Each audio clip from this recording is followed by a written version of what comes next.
Hello बच्चों, मेरा नाम है अनवर शुक्ला और स्वागत करता हूँ आप सभी का अपने यूट्यूब चैनल एक्सपीरियंस क्लासेस में। और यार, आज का जो टॉपिक है वो डिफरेंशिएशन का लेक्चर नंबर 2 है और आज इसमें हम लोग सीखेंगे दो नए फॉर्मूले। ठीक है, तो दो नए फॉर्मूले क्या हैं, बिना देरी करते हुए स्टार्ट करते हैं। तो जो दूसरा फॉर्मूला है, पहला फॉर्मूला तो x की पावर n था, दूसरा फॉर्मूला है कि y इज इक्वल टू, अगर कांस्टेंट लिखा हुआ है, कांस्टेंट मतलब 1 2 -1 3, कोई भी न्यूमेरिक वैल्यू, कोई भी कांस्टेंट लिखा हुआ है। यहाँ पे और भी कांस्टेंट होते हैं जैसे कि अल्फा हुआ, बीटा हुआ, गामा हुआ एंड सो ऑन। बहुत सारे वैल्यू होते हैं जो कि कांस्टेंट होंगे, उनका जो डिफरेंशिएशन होता है dy by d x is equal to 0। ऐसा मैं क्यों कह रहा हूँ, क्योंकि हमारा जो फंक्शन होगा वो तो x का होगा, लेकिन इसमें तो कोई कांस्टेंट आएगा ही नहीं, यानी कि x कोई वेरिएबल होएगा ही नहीं इसमें। तो जो हमारा डिफरेंशिएशन हो जाएगा कांस्टेंट का, वो हमेशा 0 होता है। ठीक है, तीसरा फॉर्मूला क्या होता है, y इज इक्वल टू ई की पावर x। ठीक, मैं यहाँ पे क्या बोल रहा हूँ, y इज इक्वल टू ई की पावर x।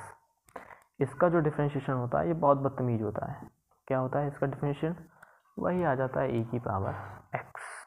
ठीक, एक और फॉर्मूला देख लेते हैं, तीसरा formula y is equal to log x का देख लेते हैं। तो जो dy बाई डी एक्स होता है वो 1 बाई एक्स होता है। अब ये कहाँ से आता है, ये बेटा 11th में एक चैप्टर है, डिफरेंशिएशन ही है, उसमें फर्स्ट प्रिंसिपल होता है, उसमें सिखाया जाता है, पूरा डेरिवेशन करके दिखाया जाता है कैसे आता है।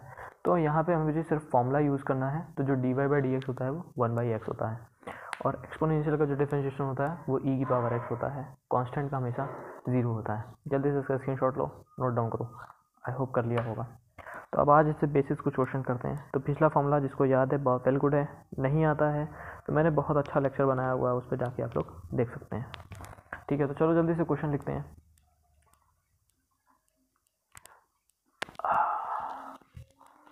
चलो भाई, क्वेश्चन की शुरुआत करते हैं। आज इस पर सिर्फ क्वेश्चन ही क्वेश्चन करेंगे। ठीक है, तो देखते हैं, पहला एग्जांपल लेते हैं, एग्जांपल 1। जैसे मान लो y इज इक्वल टू ई की पावर 3x दिया हुआ है, 3x प्लस 5 दिया हुआ है। ठीक, अब आज कुछ क्वेश्चन अच्छे बनेंगे तो हम लोग उस पर पूरा बेसिक पे जाएंगे, कैसे कुछ करेंगे, और यहाँ पे मैं आप लोगों को 2-3 थंब रूल भी बताऊँगा कैसे करना है इसमें मुझे। ठीक है, तो अच्छा, मुझे कोई बता सकता है कि इसमें कितने फंक्शन दिए हुए हैं? मैं किसकी बात कर रहा हूँ, कितने फंक्शन दिए हुए हैं? यहाँ पे दो तरह के फंक्शन दिए हुए हैं। एक तो ये एक्सपोनेंशियल फंक्शन, कैसा दिया हुआ है, एक्सपोनेंशियल फंक्शन, और जो दूसरा फंक्शन दिया हुआ है वो ये अलजेब्रिक फंक्शन दिया हुआ है, अलजेब्रिक फंक्शन दिया हुआ है। ठीक है, तो इसमें दो तरह के फंक्शन दिए हुए हैं। कौन कौन से, एक एक्सपोनेंशियल फंक्शन, दूसरा अलजेब्रिक फंक्शन। ये दो तरह के फंक्शन दिए हुए हैं। अब कैसे इसको सॉल्व करेंगे वो देखते हैं। तो करना क्या है, मैं पहले पूरा कॉन्सेप्चुअली चलूँगा, फिर उसके बाद मैं आपको बता दूंगा कैसे करना है। ठीक है, तो सबसे पहले क्या करना है, मुझे तो डिफरेंशिएशन पता है, वी नो, जिसको आता है बहुत अच्छी बात है, मुझे कोई दिक्कत नहीं। फिर भी आप लोग सीखें, कुछ ना कुछ नया मिलेगा, ज़रूर मिलेगा, मैं गारंटी के साथ कह सकता हूँ कुछ ना कुछ आपको नया इसमें मिलेगा। पहले मैं बिल्कुल बेसिक से जा रहा हूँ, मुझे कॉन्सेप्ट सिखाना है, क्योंकि जिसको नहीं आता है उसको बिल्कुल सीखना है। जिसको आता है वेल गुड है, आप इसको 2x में देख सकते हैं, 1.5x में देख सकते हैं, लेकिन कोशिश करिएगा कि इसको देखते हुए चलें, एंड तक देखना, कुछ ना कुछ नया जरूर मिलेगा। We know d by d x of e की पावर एक्स, ये ई की पावर एक्स ही होता है, लेकिन यहाँ पे तो ये 3x प्लस 5 दिया हुआ है, तो मैं इस 3x प्लस 5 को कुछ एक नया कांस्टेंट मान लेता हूँ, कुछ नया वेरिएबल मान लेता हूँ, कांस्टेंट नहीं। तो let 3x plus 5 is equal to, मान लेता हूँ मैं, क्या मान लूँ, w मान लेता हूँ।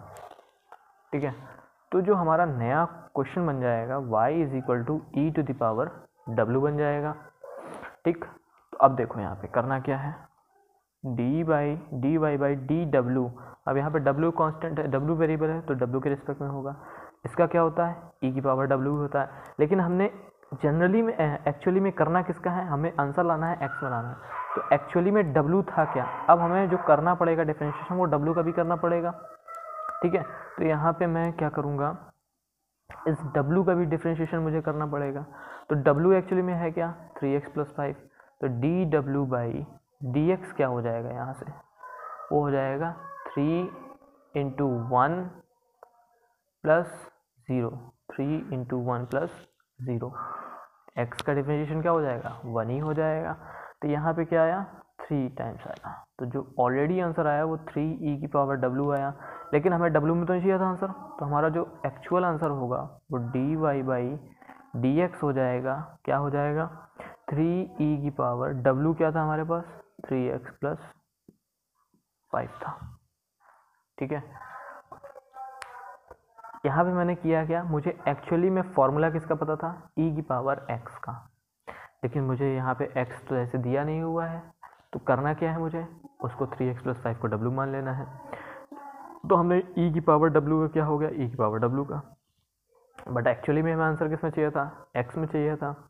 तो अगर x में चाहिए तो मुझे w का भी डिफरेंशिएशन करना पड़ेगा, क्योंकि w को हटाना है, तो w कैसे हटेगा, यहाँ से हट जाएगा, और जैसे ही w हटेगा तो dw की मैं क्या रख दूंगा, dw की जगह आएगा 3 टाइम्स ऑफ dx, या मैं ऐसे कर दूँ, चलो यहाँ से भी मैं dw की वैल्यू निकाल सकता हूँ, यहाँ से dw की वैल्यू क्या हो गई 3 टाइम्स ऑफ dx, dw की वैल्यू बता रहा हूँ मैं, w नहीं बता रहा हूँ, w की जगह क्या रखूँगा मैं, ये चीज़ रखूँगा, जहाँ जहाँ w दिखेगा वहाँ पे मैं ये रखूँगा, और जहाँ dw दिखेगा वहाँ पे मैं 3 टाइम्स ऑफ dx रखूँगा।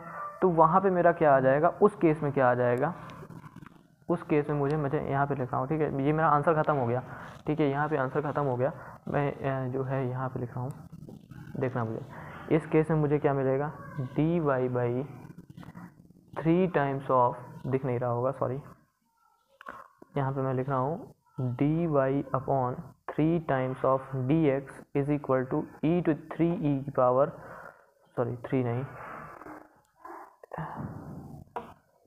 w की जगह क्या रखूँगा मैं 3x + 5 रखूँगा, ठीक। तो हमें dy/dx की वैल्यू चाहिए थी, तो dy/dx is equal to 3 times e⁻3x + 5, चाहे ऐसे कर लो चाहे ऐसे कर लो, दोनों में आंसर सेम आ रहा।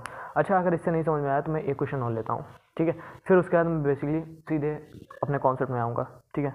तो चलो इसको जल्दी से नोट डाउन कर लो, एक क्वेश्चन और लेता हूँ। So let's do another question.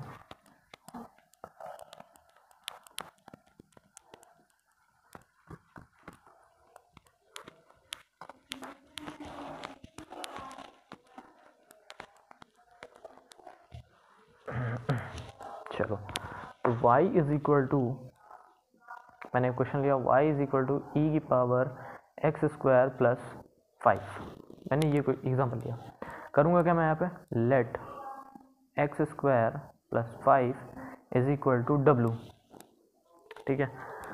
इसको मैं दो पार्ट्स में कर लेता हूँ, मुझे उधर भी करना है क्योंकि, तो यहाँ से मैं क्या करूँगा, यहीं पे डिफरेंशिएट कर दूंगा, ये अभी सीख लेंगे तो बहुत ज़रूरी बात है, यहीं पे सीख लेंगे तो बहुत अच्छी बात है, क्योंकि इंटीग्रेशन में फिर से यूज़ होगा, इंटीग्रेशन में फिर से मैं आपको सब्स्टिट्यूशन करना सिखाऊंगा, तो सब्स्टिट्यूशन कैसे करेंगे वो ऐसे ही करेंगे। तो यहाँ पे मैंने x² + 5 को क्या मान लिया w, ऐसा क्यों किया, क्योंकि मुझे e⁻x का फॉर्मूला पता है, ना कि e⁻x² + 5 को पता है, तो मुझे कुछ एक अलग चाहिए होगा, तो उस केस में लाने के लिए मुझे x² + 5 को w मान लिया। यहीं पे मैं इसको डिफरेंशिएट कर दूंगा dw/dx, x के रिस्पेक्ट में डिफरेंशिएट कर दिया, क्या हो जाएगा 2x हो जाएगा इसका। तो dw की वैल्यू क्या आ जानी है, यहाँ से 2x × dx आ जानी है, ठीक है। ये मान लिया मैंने, इक्वेशन नंबर 1 है।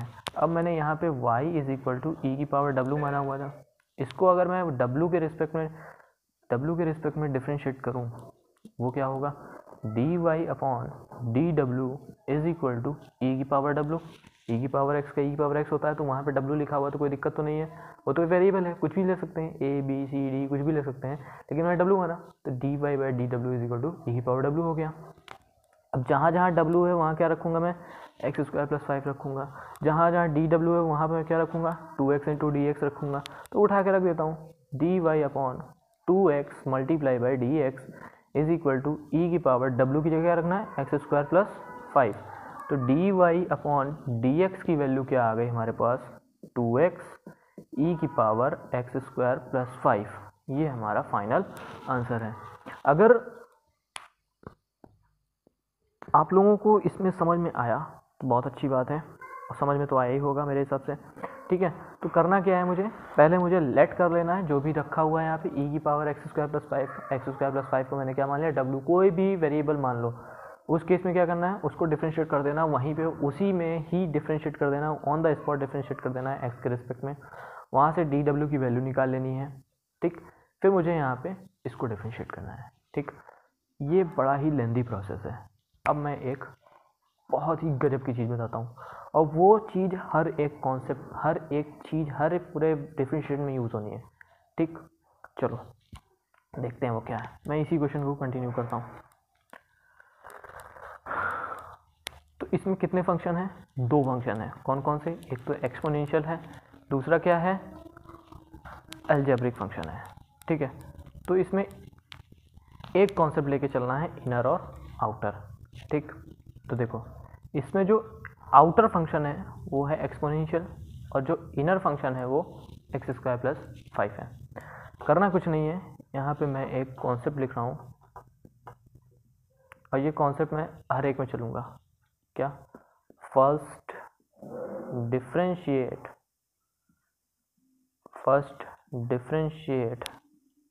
Exponential function and then algebraic function. ये याद करने की ज़रूरत नहीं है, क्यों, क्योंकि अभी मैं इतने सारे क्वेश्चन करा दूंगा कि आप लोगों को ये सारी चीज़ें अपने आप याद हो जाएंगी। ठीक है, ठीक, अब देखो क्या क्या कह रहा है, first differentiate exponential function, exponential function को डिफरेंशिएट कर दो, d y by d x is equal to, ध्यान, अब इस एक्स स्क्वायर प्लस 5 को भूल जाओ, अपने मन में ही मान लो ये ई की पावर एक्स लिखा हुआ है, तो ई की पावर एक्स का डिफरेंशिएशन क्या होता है, ई की पावर एक्स स्क्वायर प्लस 5। ठीक है, फिर डिफरेंशिएट कर दो अलजेब्रिक फंक्शन को, अलजेब्रिक फंक्शन का डिफरेंशिएशन क्या हो जाएगा, 2x। खत्म, आंसर हो गया। वहाँ से भी तो यही आंसर आ रहा था, वहाँ से भी तो यही आंसर आ रहा था ना, कुछ और तो नहीं आ रहा था, बस यही करना है। तो क्या कह रहा है, पहले डिफरेंशिएट करो एक्सपोनेंशियल फंक्शन को, यानी कि जो आउटर फंक्शन है, फिर इनर फंक्शन को डिफरेंशिएट कर दो। ठीक, तो एक क्वेश्चन और लेते हैं, बहुत अच्छा सा क्वेश्चन लेते हैं, और इसी बेसिस पे करेंगे। अब मैं पूरा वो नहीं करूँगा कि लेट करूँ, वो करूँ, मैं डायरेक्टली ऐसे करूँगा। ठीक है, मैं सीधे अब ये लिखूँगा कॉन्सेप्ट और फिर डिफरेंशिएट कर दूँगा। ठीक, चलो एक क्वेश्चन और लेते हैं, बहुत अच्छा सा क्वेश्चन लेंगे। जैसे मान लो मैंने क्वेश्चन लिया y is equal to log of 1 plus x square plus x की पावर -3, इस तरह का मैंने क्वेश्चन लिया। उसको कैसे करेंगे, तुम्हें पता है d y by d x, log x का क्या होता है 1/x, तो ये पूरी चीज़ क्या आ जाएगी, नीचे आ जाएगी, एक्स स्क्वायर प्लस एक्स की पावर -3 प्लस 1, ये पूरी चीज़ इधर आ गई। फिर मुझे इसको डिफरेंशिएट करना है, तो 0 प्लस 2x, और देखो x की पावर -3 अपॉन एक्स की पावर 4, ये कहाँ से आया, x की पावर -n वाले फॉर्मूले से आया। -n ऐसे ही आ जाएगा, नीचे में x की पावर +1 बढ़ जाएगी। तो जो फाइनल आंसर आया वो 2x - 3 बाई एक्स की power 4 upon x square plus x की पावर -3 प्लस 1, फाइनल आंसर। ठीक, एक क्वेश्चन और लेता हूँ, बहुत अच्छा सा क्वेश्चन लूँगा, फिर मैं 2 क्वेश्चन होमवर्क के लिए दूंगा, और उस होमवर्क क्वेश्चन का आंसर मुझे नीचे कमेंट सेक्शन में चाहिए। ठीक, अच्छा इसका कॉन्सेप्ट लिख लो, कॉन्सेप्ट वही कॉन्सेप्ट है और कुछ कॉन्सेप्ट नहीं है। कॉन्सेप्ट क्या कॉन्सेप्ट है, first differentiate log function and then algebraic function. अब क्वेश्चन में चेंज कहाँ आएगा, क्वेश्चन में चेंज उस जगह पे आएगा जब मैं यहाँ पे अलजेब्रिक की जगह ट्रिग्नोमेट्री फंक्शन डाल दूंगा, इनवर्स ट्रिग्नोमेट्री फंक्शन डाल दूंगा, या हो सकता है मैं कुछ और डाल दूं, तो उस केस में ये क्वेश्चन चेंज हो जाएगा। बट करने का प्रोसेस यही होगा, क्या, पहले डिफरेंशिएट करो लॉगरिथमिक फंक्शन को, एंड देन कोई भी फंक्शन हो उसको डिफरेंशिएट कर देना है। ठीक है, तो ये कॉन्सेप्ट बड़े इंपॉर्टेंट चीज़ है, इसको नोट डाउन करते हुए चलना। ठीक है, सो अब नेक्स्ट क्वेश्चन लेते हैं।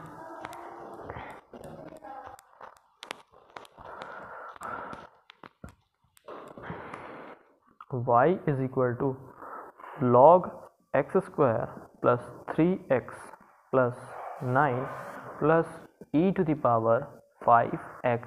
मुझे इसको डिफ्रेंशिएट करना है। क्या करूँगा, सीधे सीधे dy/dx, अब तो कई लोगों को आ भी गया होगा, ठीक है। तो इसका क्या हो जाएगा 1/x² प्लस 3x प्लस 9, और इसका हो जाएगा 2x प्लस 3, और प्लस इसका हो जाएगा e⁵x.5। जो फाइनल आंसर होगा वो 2x plus 3/x² plus 3x plus 9 plus 5.e⁵x। Simple, 2 line में सिंपल ख़त्म करो काम, ठीक। आई होप आ गया होगा, ठीक है। तो मैं 2 क्वेश्चन होमवर्क के लिए दे रहा हूँ, वो होमवर्क क्वेश्चन आपको करने हैं और उसका मुझे आंसर कमेंट सेक्शन में बताना है, ठीक है। तो जो होमवर्क क्वेश्चन है वो देखो, पहला क्वेश्चन है y is equal to log of x⁻³ plus root of x² plus 2x plus e⁻√5x³ plus 3। और दूसरा क्वेश्चन है y is equal to e⁻√x⁻³ plus x² plus 3x plus 5 plus log of √5x³ plus 9, ठीक है। सो इनको करो और मुझे comment section में मुझे इसका आंसर दो। सो बाय बाय, मिलते हैं नेक्स्ट लेक्चर में।